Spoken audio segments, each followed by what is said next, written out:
Hey guys, welcome back. So this month, February, is going to be Trauma Informed Month. And so we'll be going over different topics with Miss T, our school psychologist, with Andrew, our school counselor, and getting their feedback as well on trauma informed in the classroom, in the school setting. Because is trauma-informed care really evidence-based? Should we truly have that or implement it in the classroom? So according to aces2high.com, nearly 35 million children have experienced one or more types of childhood trauma. So trauma is not going away, and we need to talk about it. And this is what we're going to do this month on the podcast, Trauma Informed Month. But before we get started, I want to remind you to leave a review on Apple Podcast, 5-star rating. I would so appreciate it. And also don't forget to sign up for the free weekly newsletter. The link will be in the show notes. Thanks so much. Welcome to Behavior Strategies for Class. I am Diane Bachman, your behavior paraprofessional with over 15 years of experience working in special education. And I'm so glad you're here because I'll be teaching you about social-emotional learning, behavior strategies, trauma-informed care, and more. So if you are tired of being frustrated and not knowing what to do with your students who have challenging and disruptive behavior, you're in the right place. Now, if you're ready to become more equipped to help your students learn and grow, let's listen in to today's episode. So definitely knowing that some of the students that we've worked with have had trauma or we're still going through trauma has definitely been helpful in getting the right strategies in place, in getting the right interventions in place, in getting the right mental health services in place. And so I know, school is not a therapeutic setting, it's an educational setting. But as we are learning more and more, trauma with our students has infiltrated our schools because there's so much going on. So much sometimes that we don't know, and then so much that we do find out. And so originally, what I found out was that trauma-informed care was first created for healthcare services. So to really, of course, get those people that are in, that have had traumatic events happen in the healthcare and get them in the healthcare system so that they get the support there. But now, of course, because it just has become more, I think more just widely known, that schools, police officers, and other first responders are now implementing trauma-informed care in their practices as well, and the way that they approach people. And so knowing, like, you guys are educators, like you're not there to be their therapists. I get it. You're not there to be their mom. You're not there, to clean up after them. We know all that, but we also know the truth is sometimes you are. Sometimes you are, of course, cleaning up after them. Sometimes you are acting as their mom. And sometimes you are just listening like a therapist would.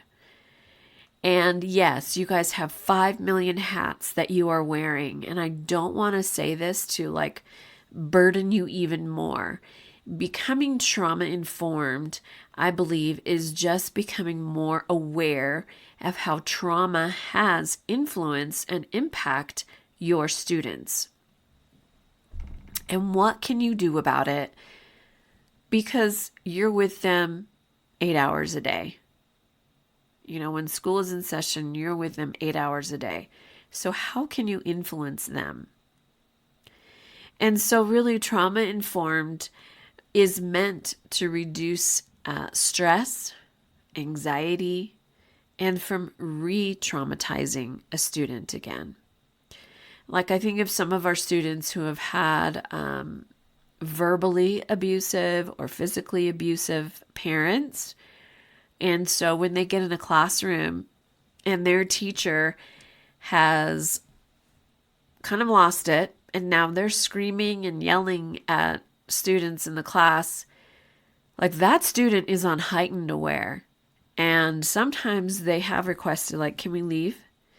And of course, we're able to support that and be able to take them out of the classroom.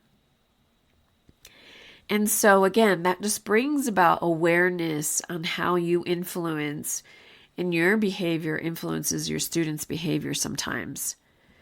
Because obviously we don't want to re-traumatize your students.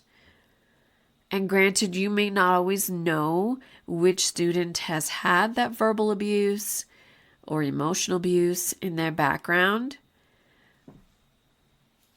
So I know this is tough. Guys. But hang in there, because you may be the only caring adult in that student's life.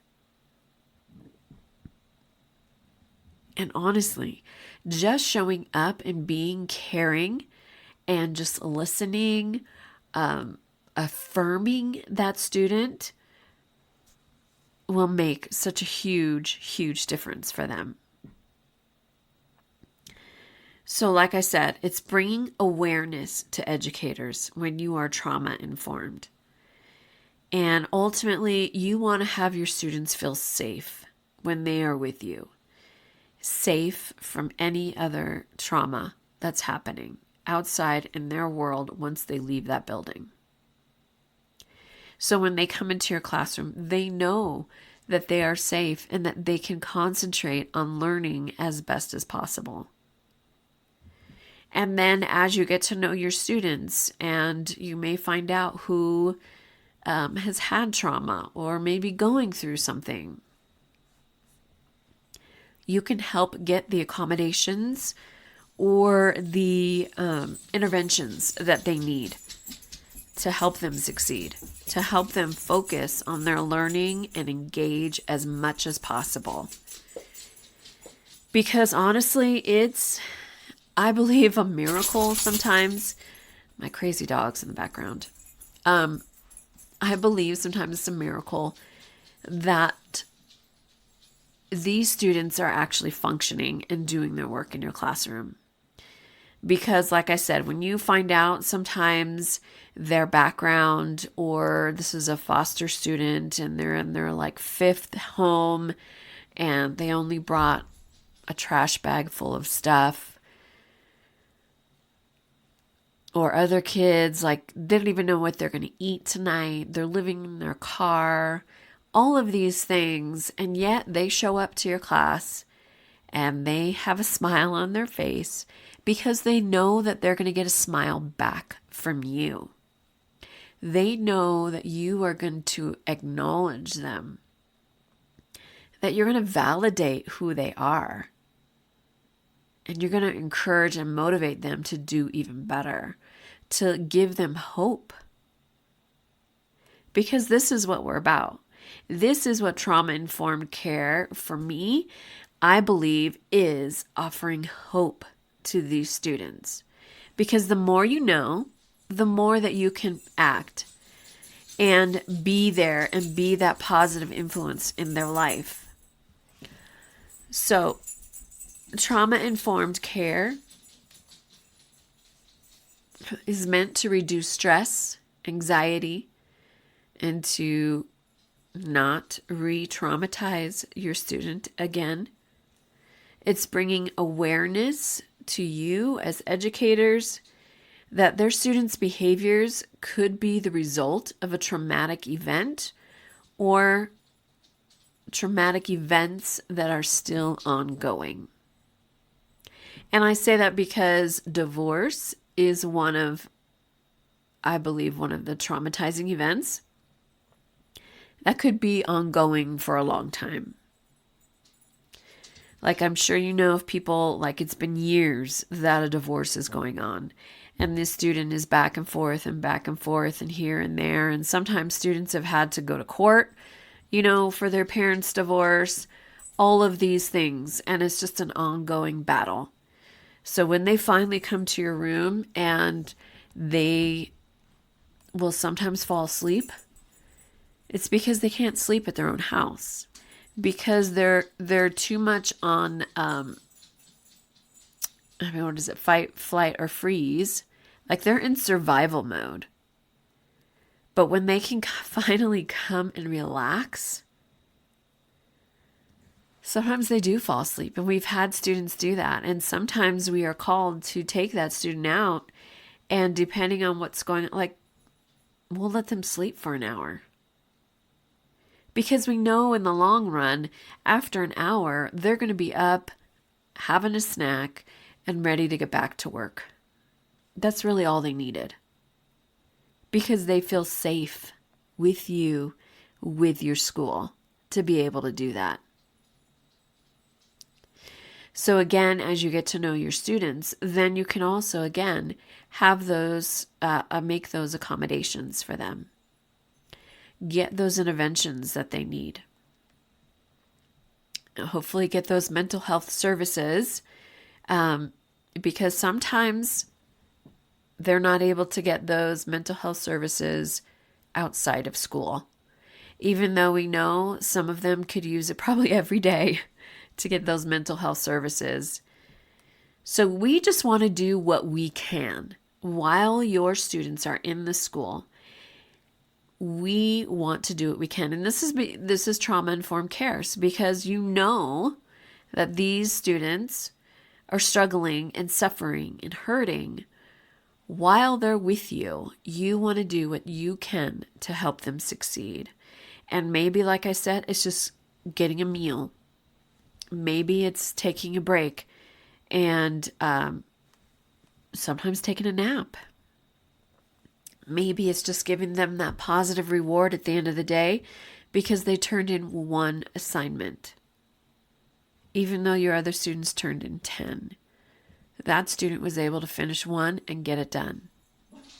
We need to celebrate those small steps, those small victories for them.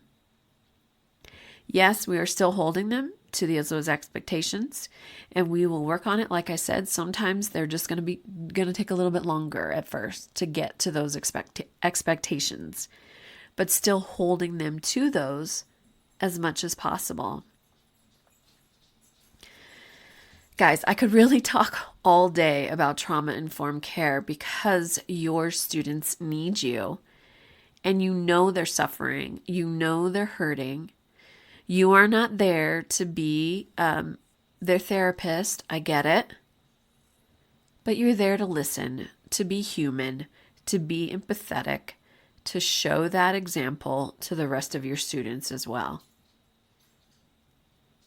So we have so much to learn, so much to go over for trauma-informed care, and that's what we're going to do this month of February 2024. So I hope you will stay tuned. And I want to leave you with this quote from Monsieur Keels with Youth Dynamics. And it is, "Behavior is the language of trauma. Children will show you before they tell you that they are in distress." So please be aware. Be proactive when you see your students suffering. When you see their behaviors spike up, there's a reason for that. Let's get them as much help as we can while they're with us in the school setting. Because we know, obviously you can't control what happens once they leave the school. But you can do what you can while they are with you in your class. So thank you. Thank you so much for what you do, for showing up and being empathetic for your students and being that other caring adult or only caring adult in your students' lives. All right, guys, we'll see you next week. Thanks so much for listening. I truly appreciate your support. And if I have encouraged you, motivated you to continue to learn, to support your students, even better, to help them strive in your classroom, please leave a review, hit that subscribe button so that others can see they can learn and grow here as well. Thank you.